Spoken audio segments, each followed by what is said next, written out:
One of the most unsettling organizations in gaming history is the Order from Silent Hill. This ancient cult has been pulling strings, burning offerings, and traumatizing entire generations in the name of a god that, spoiler alert, does not appear to reward loyalty particularly well. Today, we are explaining the Order from Silent Hill, who they are, what they wanted, how they operated, and why every single plan they ever executed ended with someone on fire, stabbed with a ceremonial object, or worse. Most cults collapse under the weight of their own contradictions. The Order collapsed under the weight of a god it successfully summoned, which, if you think about it, is technically a win. The problem is that winning for the Order always seemed to involve catastrophic collateral damage, the deaths of several key members, and a town that has been spiritually compromised beyond any reasonable repair estimate. Silent Hill did not become the most terrifying location in gaming by accident. The town is what it is because the Order made it that way. Every fog bank, every nightmare dimension bleeding into reality, every monster stalking its streets, traces back to decisions this organization made over centuries of increasingly questionable devotion. They built this. They are proud of it. That is the part that should concern you most. So, let us go back to the beginning. Before the rituals, before the chosen ones, before the very specific brand of religious enthusiasm that turns orphan children into serial killers and towns into purgatory. Let us talk about where the Order came from, what they believed, and how a community built around grief and hope managed to become one of the most dangerous forces in horror game history. The answer, as it turns out, involves a goddess, 3 sects that cannot agree on anything, several deeply committed individuals, and a theological commitment to paradise that never once stopped to ask whether paradise wanted to be created. The origins. Every terrifying institution has to start somewhere. For the Order, it started with something almost understandable, a group of people who had experienced suffering, who wanted it to end, and who built a belief system around the idea that a god could make that happen. On paper, it sounds less like the foundation of a doomsday cult and more like the origin story of every major religion in human history. The difference, as always, is in the details. The Order draws from an unusually wide range of sources: Christianity, Japanese folklore, Aztec ritual, Native American belief. The organization absorbed traditions across cultures and synthesized them into something entirely its own, which means at various points in its history, it could justify almost any practice by pointing to at least one tradition that normalized it. That kind of theological flexibility is impressive. It is also extremely dangerous. At the center of the faith was a deity, technically a goddess, though the Order referred to her simply as God, regardless. She was born from the sun, shaped by the feelings of humanity, and was believed to hold the power to remake the world entirely, not in some distant afterlife, but here, physically, transforming reality into paradise, an end to suffering, a new existence free from pain. When you frame it that way, the founding theology is not monstrous. It is desperate. It is the belief system of people who looked at the world, found it intolerable, and decided that something more powerful than themselves had to be able to fix it. That sincerity is exactly what made the Order dangerous. Not evil intent, not malicious design. The founding believers were not building a weapon, they were building a hope. The problem with hope constructed on top of genuinely supernatural ground is that it eventually demands proof, and proof, in the Order's case, required methods that the original sincere believers probably never anticipated. The land was chosen, the goddess was real, the faith was genuine. 3 conditions that, combined, created every disaster that followed. Without this foundation, none of what came after would have been possible. The Order did not start as a machine for producing atrocities. It started as a community that looked at suffering and refused to accept it as permanent. Everything else is downstream of that refusal. The 3 sects. Here is something the Order never put in their recruitment materials. The organization that spent centuries united around a single divine goal was never actually unified at all. Beneath the shared theology, the Order was divided into 3 distinct sects, each with its own interpretation of how paradise should be achieved, each absolutely certain it was correct, and each producing its own specific category of catastrophe. If the founding of the Order was a tragedy of sincerity, The sectarian structure is a tragedy of certainty multiplied by 3. The sect of the Holy Woman sat at the operational center of the series. This sect believed that God would return by being born through a woman with special spiritual powers. The vessel would carry the deity until it reached sufficient strength to manifest fully. This is the theological framework driving the events of Silent Hill 1 and Silent Hill 3, burning a child alive in the second floor of her own home, sustaining her in prolonged agony, hunting her reincarnation across a shopping mall 17 years later. All of it traces back to this sect's specific interpretation of how God comes back. The sect of the Holy Mother operated on entirely different theological logic. This sect believed God, whom they called the Holy Mother, would descend into a sacred object through the actions of a specially chosen conjurer, performing the 21 Sacraments ritual. To produce that conjurer, they ran the Wish House orphanage in the forests outside Silent Hill, where children were taken in, systematically indoctrinated, forced to read cult scriptures, and subjected to abuse the organization considered discipline. The 21 Sacraments required 21 specific sacrificial killings. The sect's primary contribution to Silent Hill history was producing Walter Sullivan. That detail alone tells you everything you need to know about the quality of their child care program. The sect of Valtiel was founded by a priest named Jimmy Stone, a man whose nickname was the Red Devil, which was either a warning or a job description, depending on your relationship with the organization. Stone created this sect specifically to mediate between the Holy Woman and Holy Mother sects, which were in open opposition to each other. Members wore distinctive red-pointed hoods and served as executioners, carrying out judgment in the name of Valtiel, the governing angel they worshipped. The sect positioned itself as the closest to God by virtue of its proximity to Valtiel, which made it the order's internal peacekeeping force. The peacekeeping force consisted of ceremonial executioners. The Order's Human Resources Department must have had a fascinating onboarding process. Together, these 3 sects were less a unified church and more a coalition of factions sharing a logo. The Order did not fail because of external opposition. It failed repeatedly and thoroughly because it could not agree with itself. Every hero who survived Silent Hill owes a partial debt to a theological argument between 3 groups that never got resolved. Valtiel. Most religious figures inspire devotion from a safe distance.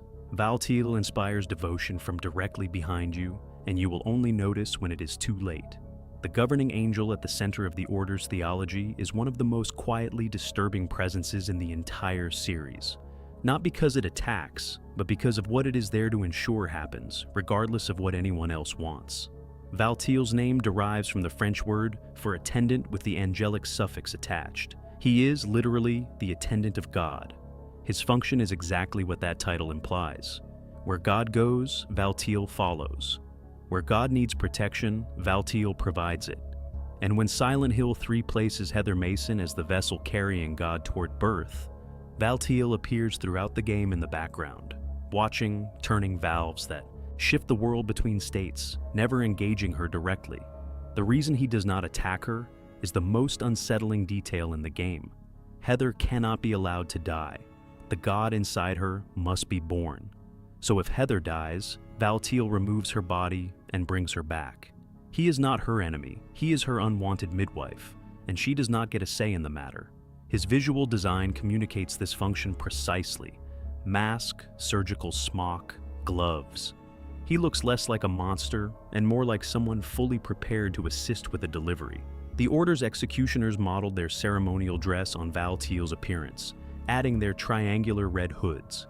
The connection between Valtiel and Pyramid Head runs directly through this lineage. Both are beings of execution and inevitability, different expressions of the same theological function. Pyramid Head is what Valtiel's judgment looks like when filtered through a specific person's guilt. Valtiel is what that judgment looks like when it has no filter at all. The sect of Valtiel built their entire institutional identity around this figure. They were the executioners because Valtiel was the executioner. They were the intermediaries because Valtiel was the closest to God, positioned between the divine and everything beneath it. Jimmy Stone founded the sect on the logic that proximity to Valtiel meant proximity to God. It is theologically coherent and practically terrifying which is the Order's most consistent achievement across the entire series, Dalia Gillespie. If the Order's founding was dangerous because of its sincerity, Dalia Gillespie is what happens when that sincerity is handed a leadership position and left unsupervised. The High Priestess of the Sect of the Holy Woman and the dominant figure of the Order during the events of the first game, Dalia is one of the most important figures in the entire series. Not because she succeeded, but because she came so terrifyingly close, and because the cost of that nearness was her own daughter. Dalia was both the leader of the sect and the mother of Alessa Gillespie, a child born with exceptional spiritual power. The theology required exactly this combination: a woman of special gifts, a vessel capable of carrying God to birth. Dalia looked at her daughter, identified her as the instrument the doctrine required, and proceeded. She performed the ritual on the second floor of their home, setting Alessa on fire as the ceremony demanded. The ritual involved a great deal of fire and escalated into a full conflagration, burning the Gillespie house to the ground. Afterward, the Order covered it up by pointing to a faulty boiler. Alessa was taken to Alchemilla Hospital and hidden in the basement by Dalia and the hospital's director, Michael Kaufman, kept alive by the God growing inside her, cared for reluctantly by a nurse named Lisa Garland, who had no idea what she was actually tending to. As far as Silent Hill knew, Alessa Gillespie had died in a house fire. The Order declared her a saint. What makes Dalia compelling, rather than simply villainous, is the institutional dimension. She was not acting alone, she was executing the doctrine of a sect she led, within an organization she served, toward a goal the theology explicitly authorized. When Alessa managed to split her soul and birth the other half as a baby Harry Mason found on the road, Dalia's plan fractured. She spent the rest of Silent Hill maneuvering to recover the situation, directing Harry while concealing her actual intentions. Then the God she served discarded her the moment it fully manifested, which is the Order's most consistent performance review for its most devoted employees. Dalia is what the Order looks like when true belief is given operational authority. She is not an aberration. She is the product. Claudia Wolf. If Dalia Gillespie was the Order as ambition, Claudia Wolf is the Order as grief. Introduced in Silent Hill 3 as the driving antagonist, Claudia represents something more difficult to dismiss than Dalia's calculated ritual management. She is more dangerous not because she is stronger or smarter, but because she is kinder. And in the context of an organization that has spent centuries justifying atrocity through ideology, genuine kindness weaponized as theology is the most destabilizing force of all. In the years following Dalia's death, the sect of the Holy Woman went dormant. Claudia rebuilt it. She organized, recruited, and revitalized the sect, with funding partly contributed by a cynical priest named Vincent Smith, who saw institutional opportunity rather than divine calling. She grew up in the Order alongside Alessa's reincarnation, a girl who eventually became Heather Mason, under the influence of her father Leonard and the broader theology. Where many members came to the faith through tradition or fear, Claudia came through suffering. She had experienced pain directly and personally, and she believed, with complete sincerity, that the paradise the Order promised would end that pain for everyone, not just for herself, for everyone. That universality is what separates Claudia from Dalia. Dalia pursued the God because she believed in the project. Claudia pursued the God because she could not tolerate the idea of a world where suffering continued. She looked at human misery and found it personally intolerable. Her entire plan in Silent Hill 3 is driven not by ambition, but by empathy so absolute it stopped functioning as empathy entirely and became ideology. She genuinely believed Heather was choosing suffering by rejecting the God. She genuinely believed paradise was worth whatever it cost to arrive there. She was compassionate enough to grieve for the people hurt along the way, and devoted enough to proceed anyway. That combination, real grief alongside real willingness to cause harm, is calculated aggression wearing the face of love.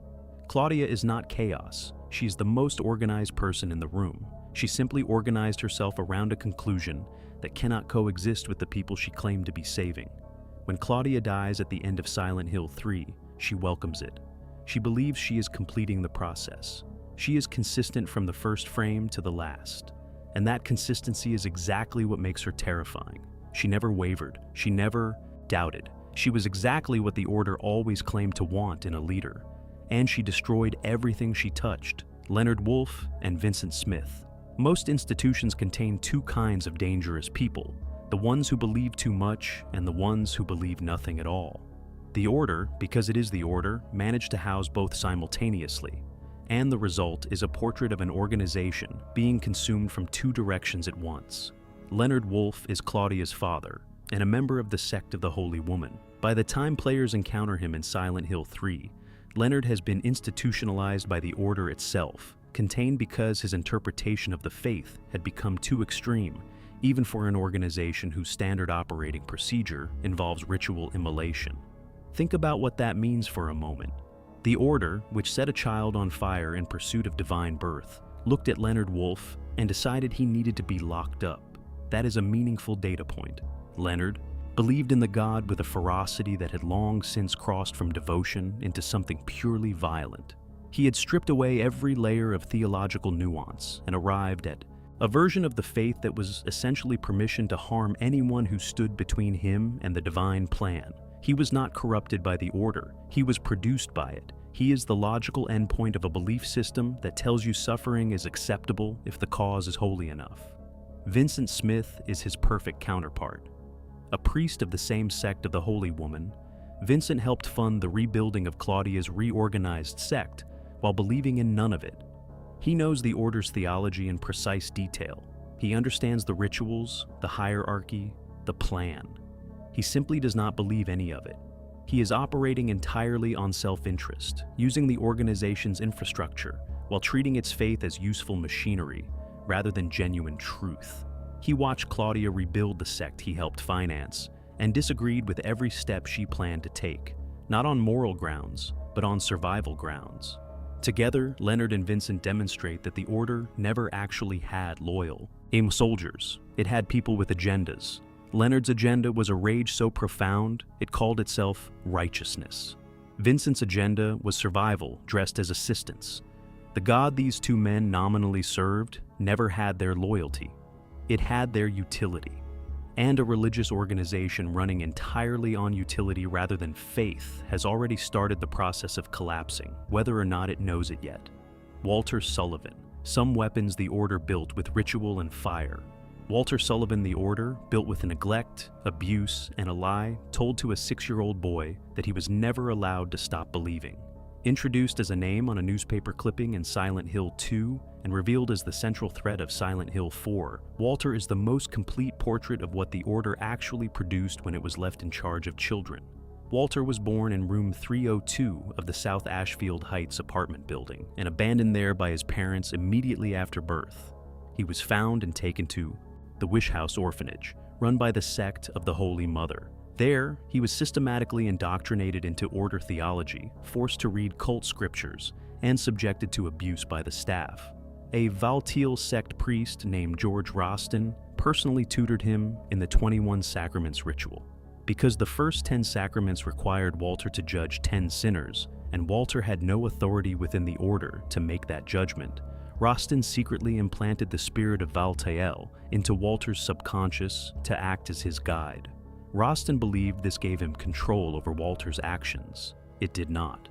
Walter performed the 21 sacraments in ways Roston never intended, and Roston became the 6th victim. The man who planted the weapon lost control of it. The Order had achieved, once again, perfect institutional consistency. Because room 302 was the first thing Walter ever saw, he came to believe the apartment was his mother. Dalia Gillespie told the child that his mother was asleep, and that if he completed the 21 sacraments, he could wake her. She meant it doctrinally. Walter, who was 6 years old, took it literally. He spent the rest of his life trying to get back to a room because a cult leader told a traumatized child that a room was his mother. Walter killed his first 10 victims in 10 days, removing their hearts and carving numbers into their bodies. He was arrested, convicted, and then stabbed himself in the neck with a metal soup spoon in his prison cell, severing his carotid artery. This act of suicide was the 11th sacrament, the ritual of the Holy Assumption, which separated his soul from his body and allowed him to continue the ritual as a supernatural entity operating from his own personal otherworld. His post-mortem killings dismantled the Valtiel and Holy Mother sects simultaneously. Jimmy Stone, founder of the Valtiel sect, was Walter's first victim. George Roston, its architect, was the 6th. Toby Archbold, head of the Holy Mother sect, was the 14th, pushed from a cliff in Mexico. With Archbold's death, the order as a functioning organized religion in Silent Hill was effectively finished. Walter was the order's product, the order's victim, and ultimately the order's executioner. Whether that constitutes poetic justice or the most efficient institutional self-destruction in a horror game history is probably a matter of perspective. Legacy and collapse. Every organization eventually confronts the question of whether it can survive contact with its own goals. For most institutions, that question is theoretical. For the Order, it was a recurring practical problem that never produced a satisfying answer. The Order did not fail once. It failed across multiple games, multiple plans, multiple generations of leadership, and multiple iterations of the same fundamental mistake. And yet, it persisted. That persistence is the most unsettling thing about it. The collapse happened in stages connected by a chain of consequences the Order set in motion and could not stop. Claudia and Vincent's deaths ended the sect of the Holy Woman. Walter Sullivan's killing spree destroyed the Valtiel and Holy Mother sects, with Walter himself serving as a walking audit of everything the organization had done wrong. Journalist Joseph Schreiber, who had been investigating the cult from room 302 before Walter took him as his 15th victim, left behind diaries noting that while the institutional structure was gone, the phenomena continued.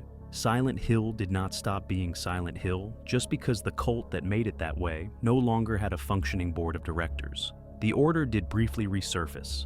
A woman named Margaret Holloway revived a splinter sect in the nearby town of Shepherd's Glen, a community founded by former Order families who had made their own pact with God. Those 4 founding families had agreed to sacrifice a child from each family every 50 years in exchange for protection from the other world. When one of them failed to fulfill his obligation, Shepherd's Glen suffered the consequences directly. Margaret's death and the events of Silent Hill Homecoming ended this final remnant. What the Order never understood, or understood and accepted, is that their theology was structurally self-defeating. The God they wanted to birth into the world would transform reality according to her nature. But the Order's nature, shaped by centuries of suffering, ritual, and the systematic destruction of everything it claimed to value, had already determined what this paradise would look like. Not the end of suffering, the transformation of the world into something that resembled their own internal landscape, which is to say, Silent Hill. The town is not a side effect of the Order's failure. It is the preview of their success. Every time the Order came close to achieving their goal, the boundary between the physical world and something far worse became easier to cross. The monsters that populate Silent Hill are not obstacles to paradise. They are samples of it. The Order spent centuries trying to deliver a world that their most sensitive members were already experiencing as a nightmare, and they called it devotion. The Order's greatest achievement was not coming close to summoning a god. It was building a faith so responsive to human pain that human pain kept rebuilding it. In a town that produces pain as reliably as the weather, that is not a legacy. That is a guarantee. And that is the Order from Silent Hill explained. An ancient cult, a genuine goddess, 3 feuding sects, a serial killer raised in an orphanage, and several centuries of plans that kept almost working in the most catastrophic ways imaginable. If there is a lesson here, it is probably that the most dangerous organizations are not the ones built on malice. They are the ones built on sincerity, given enough time, and pointed at something real. The Order had all 3. Silent Hill has the fog to prove it. If you enjoyed the video, please leave a like and subscribe for more horror game explanation videos. If there is a game or organization you would like explained, drop it in the comments below.